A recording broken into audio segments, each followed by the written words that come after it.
Buenas tardes, buenas noches, buenos días. Bienvenidos al programa Entre Tintos y Papeles. Hoy tengo la presencia del doctor Felipe Torres Borja. Fue de la niñez desde hace muchos años ya, un conocedor del tema de los grupos vulnerables dentro de la población. En estos momentos estamos viviendo situaciones difíciles, en fin, y veo que están utilizando en algún momento en ciertos sectores poblacionales la presencia de niños y de jóvenes para las protestas, que a lo mejor tendrán razón o no. Esto ya queda dentro del fuero de cada uno. Ahí hay una utilización indebida de la niñez, de la juventud, en este problema que ya tiene algunos días y que reclama mejores condiciones de vida. Un saludo, doctor Marco, y a todos los radioescuchas. El Estado, la sociedad y la familia debe buscar y priorizar una protección integral a los niños, niñas y adolescentes. Eh, mi planteamiento como un juez protector de los derechos de los niños, niñas y adolescentes va en el sentido de que no se pueden vulnerar los derechos de ninguna persona, en especial de este segmento de la población. Como usted bien lo ha manifestado, recordemos que dentro de los grupos de atención prioritaria tenemos a los niños, niñas y adolescentes.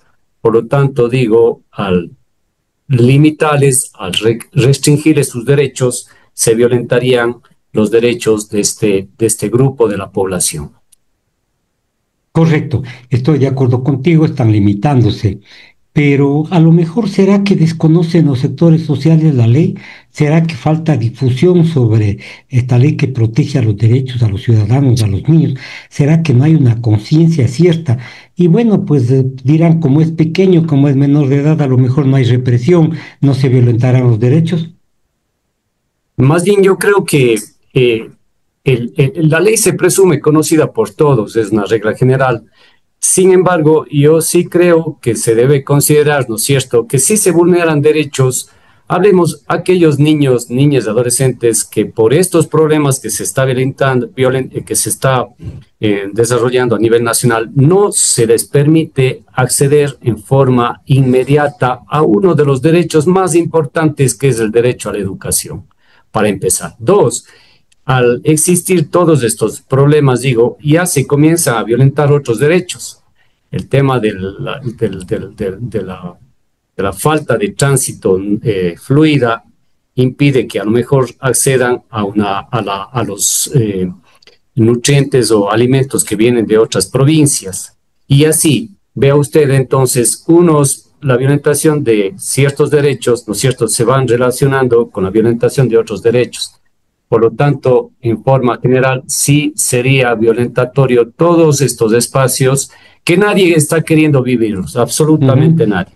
Más aún este sector sumamente vulnerable de la población.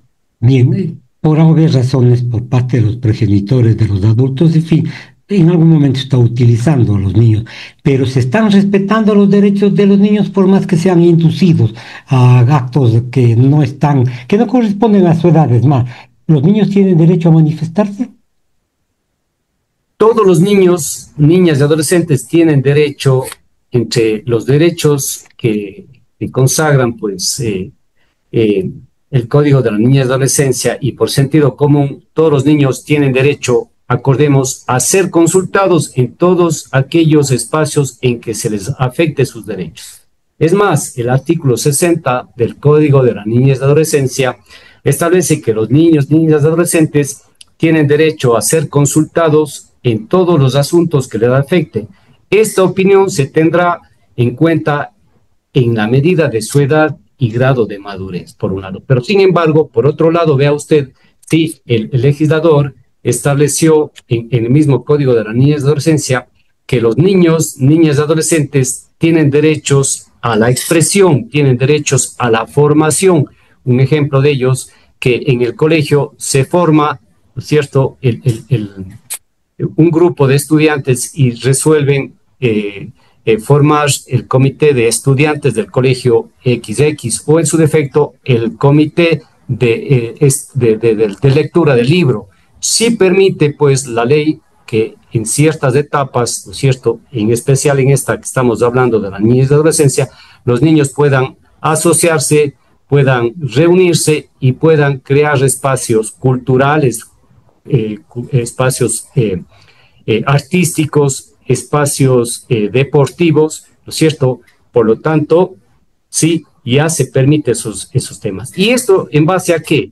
A que los niños ya no son considerados como sujetos tutelares de los derechos. Eso quería decir que antes, al ser yo el padre, ¿no es cierto?, yo tenía mi obligación de brindar todo lo necesario, pero a la vez ellos sí, de alguna manera dependían de ese padre y la madre, pero de una forma distinta a la que se considera ahora. Ahora los niños, niñas y adolescentes son considerados como sujetos de derechos. Esto quiere decir que tienen los mismos derechos y obligaciones que el resto de personas, pero antiguamente estaban tutelados a sus padres. Esto quería decir que no se les consideraba como personas con plenos derechos y con plenas obligaciones. Sí, Bien. entonces, por ahí va. Bien, por otro lado, la ley, como tú dices, por principio general es conocido por todos los países, por todas las personas, perdón, aquí en el Ecuador, pero existen protocolos para proteger a los niños y adolescentes. ¿Cuáles son los métodos que existen para proteger a los niños? Porque en nuestra realidad incluso los niños son objeto de abuso por parte de los padres, de los familiares, incluso en la escuela con sus compañeros del bullying, en fin. ¿Existen protocolos, Felipe? Claro que sí. La legislación es sabia, dice, toda persona, incluidas las autoridades judiciales y administrativas, que por cualquier medio conozcan de la vulneración de un derecho de un niño, niña y adolescente, está obligada a denunciar en 48 horas, en forma general de los derechos. Y en otro espacio, cuando hay violentación de los derechos, cuando hay maltrato, explotación sexual, tráfico, pérdida de los niños, niñas, adolescentes, es obligación de cualquier persona en el término de 24 horas siguientes a que conoció de la violentación de un derecho, ponerlo en conocimiento de la autoridad pertinente o del señor fiscal. Entonces, vea usted, son protegidos. Todo esto en base a que, lo que siempre yo planteo, ¿no es cierto?, a ese principio de interés superior del niño que ya está consagrado en la Constitución de la República, plasmado en la Declaración de Derechos del Niño y que se lo define en el Código de la Niñez y Adolescencia como un principio que está orientado a hacer efectivo el conjunto de los derechos de los niños, niñas, adolescentes. Entonces, vea usted, nadie puede eximir de responsabilidad si conoce que se está violentando el derecho de un niño y no pone en conocimiento de la autoridad pertinente. En muchos sectores de la población se ha dicho que a veces se instrumentaliza a los niños para alcanzar ciertas situaciones favorables. En las calles, por ejemplo, es muy frecuente ver cómo las personas están sentadas en las aceras, las madres con brazos de niños, en fin. Ahí están instrumentalizando a los niños, ahí están utilizando en forma abusiva de la condición física de los niños, incluso poniéndoles en riesgo. ¿Qué hacer en esos casos, Felipe? Se violentan los derechos porque ya se está violentando el derecho a la dignidad, el derecho a la reputación, el derecho al honor, a la imagen. No puede usted utilizarle a un niño para pedir un pedazo de pan o una moneda.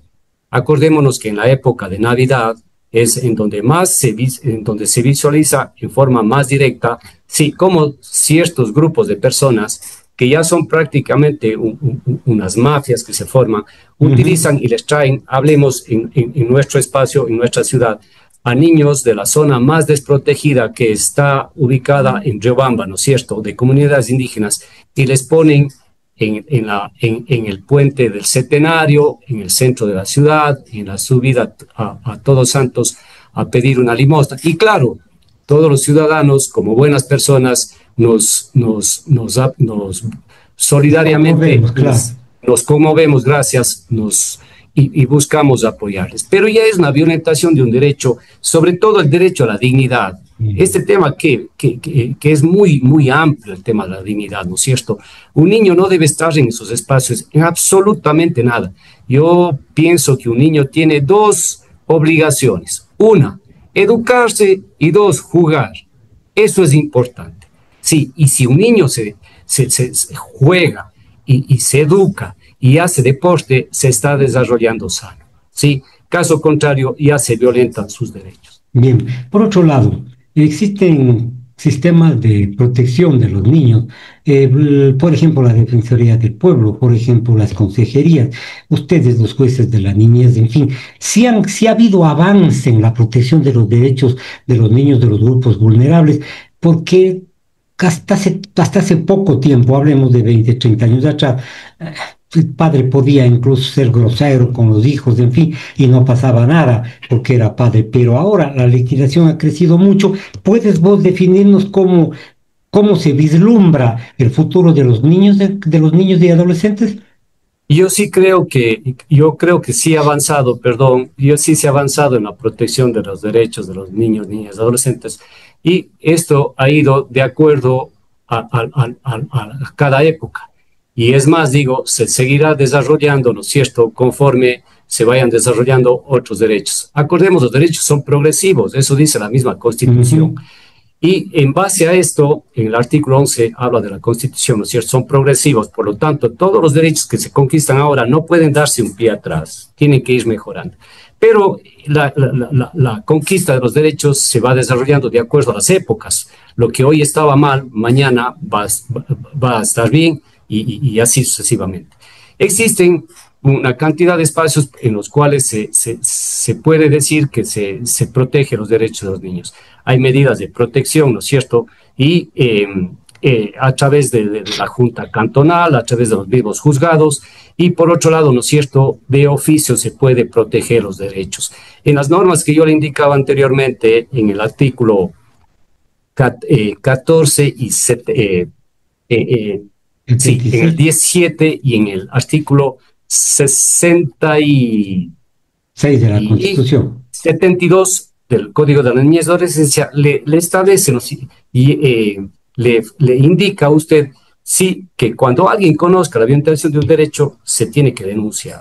Cualquier violentación de un derecho. Si yo, usted o cualquier ciudadano transitando vemos que en el centro de la ciudad a 3 niños se les ha puesto en una esquina para que pidan una moneda y usted ve que están manipulados por adultos, usted tiene la obligación de presentar una denuncia en la Junta o en cualquier lugar, sí, para que esos 3 niños, cierto, luego de una investigación del trabajador social, del médico, ¿no es cierto?, y del psicólogo, sí puedan ser a lo mejor acogidos en una casa de acogida que les permita dar un espacio de dignidad.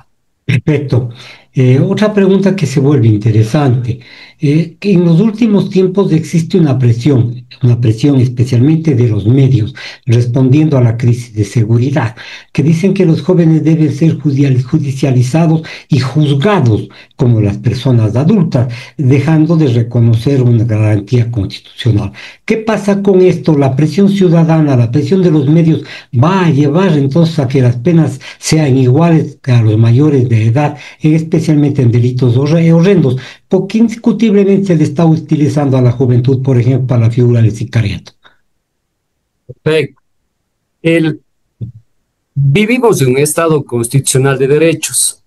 Así dice el artículo 1 de la Carta de Montecristi, y en el artículo 175 de la Constitución establece que los niños, niñas y adolescentes estarán sujetos a una legislación y a una administración de justicia especializada, así como a operadores de justicia debidamente capacitados que aplicarán los principios de la doctrina de protección integral.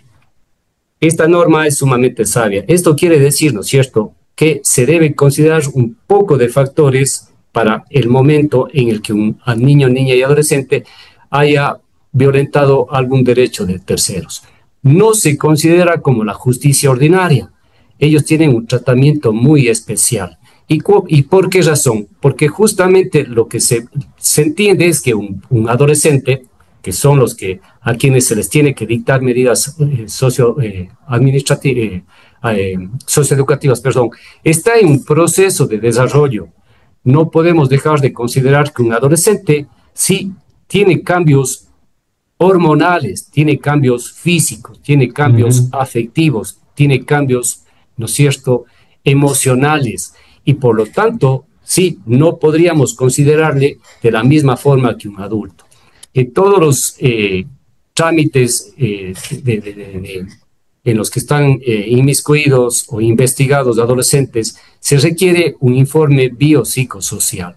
¿Por qué? Porque eso va a permitir al administrador de justicia, el momento en el que dicta las medidas socioeducativas, ser más ecuánime, ver cómo fueron sus antecedentes. Y de lo que alguna vez conversaba con usted, ¿cierto? Sabiendo que usted está siempre buscando la protección de los derechos de todas las personas, ¿sí? Decíamos que de todas las experiencias que hemos tenido, yo no he podido observar hasta ahora, sí, que un adolescente haya salido de un núcleo familiar que haya sido sólido. Todos los adolescentes tienen problemas porque sus padres estuvieron en temas de drogas, porque estuvieron en robos, porque estuvieron vinculados a delitos que se encuentran al margen de la ley, porque sus padres migraron, porque se quedaron con la abuelita, porque se quedaron con la tía, y al hijo de la tía le trataban bien, pero a él no, porque no tenía ese cariño y afecto. Y vea usted, entonces, sí influye directamente un poco de factores para considerar que se los debe juzgar de la misma forma que un adulto. Ya, por otro lado, los jóvenes tienen opinión, los jóvenes se expresan, los jóvenes dicen, incluso sobre la situación política del país, tanto así que se les ha concedido, entre comillas, la gracia de sufragar a los 16 años, en fin. Pero, ¿qué organismos son los encargados de hacer conocer la opinión de los jóvenes? Por ejemplo, los consejos estudiantiles de los colegios, como tú dices, las casas de acogida, en fin.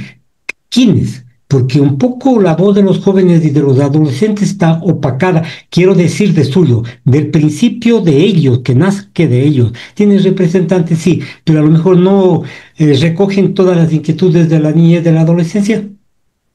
Los niños, niñas y adolescentes tienen derecho a la libre expresión, tienen derecho al libre pensamiento y conciencia, tienen derecho a la libre reunión y tienen derecho a la libre asociación. Ahora, con el ejemplo que yo le daba en un principio, ¿no es cierto? Sí, ellos se pueden empezar a reunir en las escuelas o en los colegios como el grupo de la lectura del libro, ¿no es cierto? El grupo que se reúne para hacer un poco de deporte, el grupo de música, etcétera, etcétera. Sí, los niños, niñas y adolescentes tienen derecho a expresarse libremente y a buscar y recibir, ¿no es cierto? Y difundir la información. Un ejemplo que acabamos de vivir hace un mes atrás, el tema de Quinzacocha, y no lo voy a volver político, pero sí voy a ser objetivo. Vea usted que un grupo de niños, niñas y adolescentes, creo, apoyados por un adulto, presentaron alguna acción constitucional para pedir que se les deje participar en un espacio que la colectividad, toda la colectividad cuencana estuvo en un mayor porcentaje de acuerdo. ¿Cuál es este? Es la defensa del agua. Y lo digo así, sin ningún afán de proyección política, pero lo digo como una persona únicamente que está viendo que allí sí se pudieron hacer efectivo ese derecho a la expresión, ¿no es cierto? Ese derecho a reunirse para hacer causa común, un reclamo justo de todos. Por otro lado, existen visiones diversas sobre la situación de los niños. La política ecuatoriana se enfoca a medias en la pobreza, en la salud, en la educación, en la violencia, en la maternidad infantil, en la criminalidad, en fin.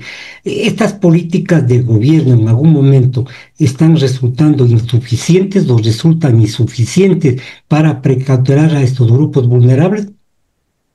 Hay un tema que yo creo que es sumamente delicado, es el tema de la desnutrición crónica infantil.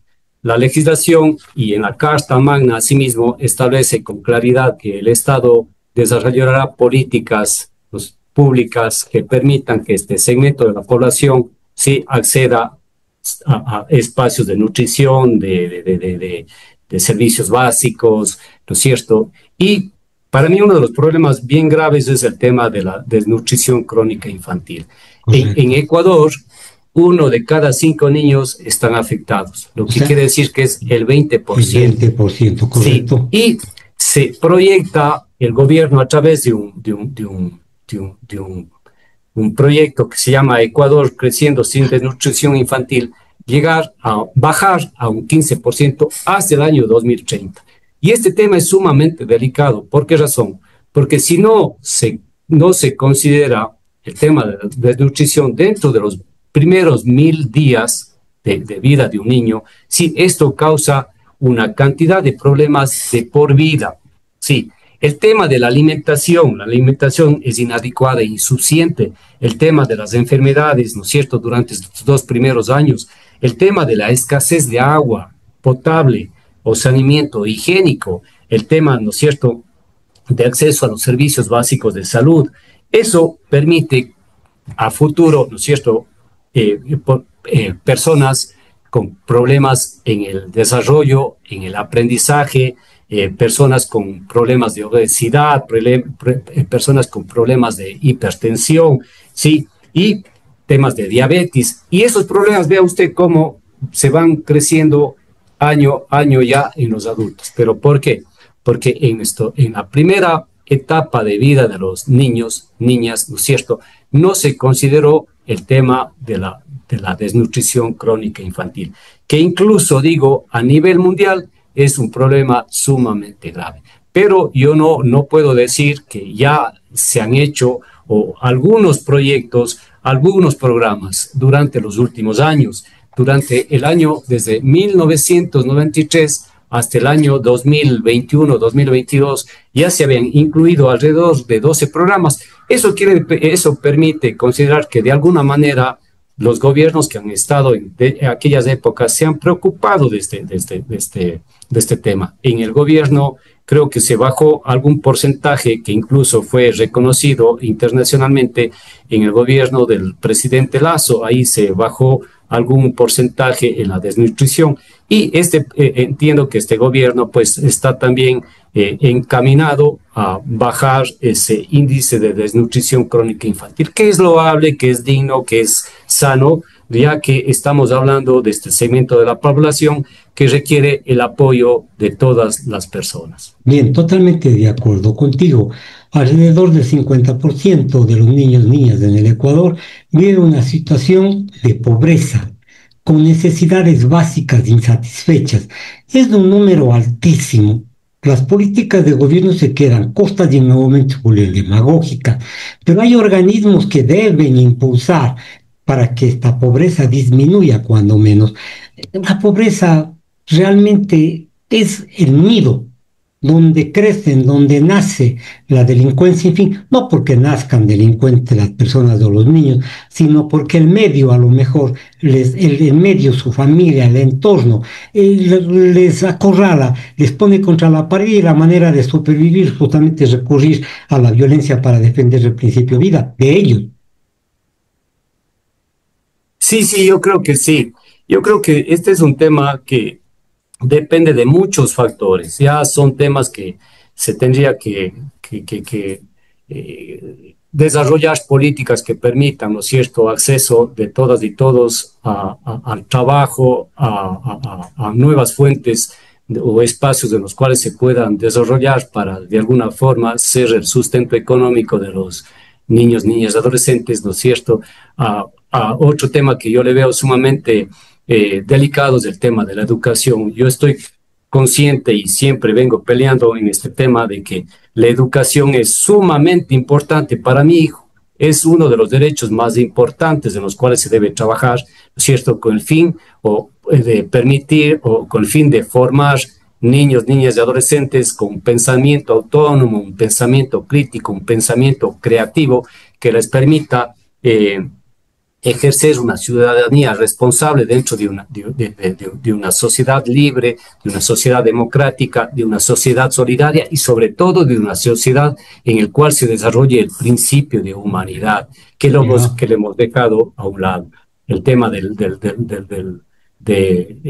la vivienda higiénica y dotada de los servicios básicos. Entonces, vea usted, la Constitución habla de que los derechos de los niños, niñas, adolescentes tienen que ser en forma integral. No podemos decir, accedo a este y se va quedando el otro, sino más bien todos los derechos de los niños, niñas y adolescentes están interrelacionados. El derecho a la alimentación nutritiva, equilibrada y suficiente, el derecho a la salud integral, prevención, atención de medicina, el derecho a una vivienda higiénica y dotada de los servicios básicos, el derecho a ropa apropiada, el derecho al estudio, el derecho a la recreación y al ocio, temas que muchas de las veces no consideramos, el derecho a que los niños accedan al deporte, a la cultura, que les permita ser más humanos, que les permita ser más solidarios, que les permita ser más fraternos con el resto de personas. Bien. Por ahí se tiene que trabajar.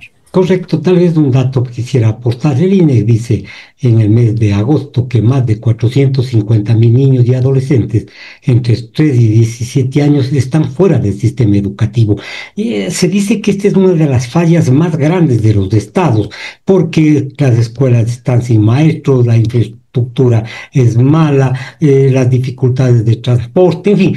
¿Crees tú que debe apuntalarse por allí? Que celebro lo que tú has dicho, la educación es la fundamental para que mejore la sociedad. Claro que sí, doctor Marco. Yo creo que allí sí, en alguna noticia escuché que alrededor de 500,000 niños están en ese problema. Pero sin embargo, digo, no visualizamos. ¿Y por qué no visualizamos? Digo, porque no estamos en contacto directo con ellos. Y para ello digo, yo sí creo que se debe, ¿no es cierto?, brindar una educación de calidad, una educación en los sectores básicos.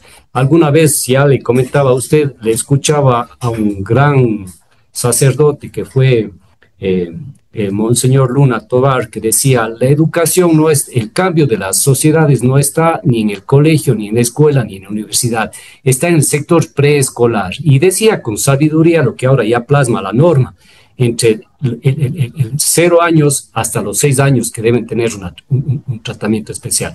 Si nosotros, sí, les encaussaríamos, les formaríamos, ¿no es cierto?, desde esa etapa, ¿no es cierto?, con una educación de calidad, con el espacio apropiado, ¿no es cierto?, para un desarrollo armónico, sí, creo que se comenzaría a desarrollar una sociedad más amplia, más democrática, más justa, más equitativa, más igualitaria.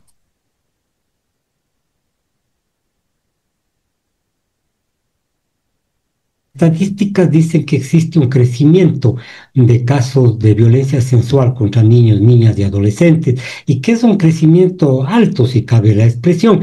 Justifican que los jóvenes ahora son más liberales, que los jóvenes dan el consentimiento, en fin. Pero esto es una falacia. ¿Qué debemos hacer para precautelar esto? Y se señala también que al interior de las familias son las fuentes más fuertes de la agresión sexual.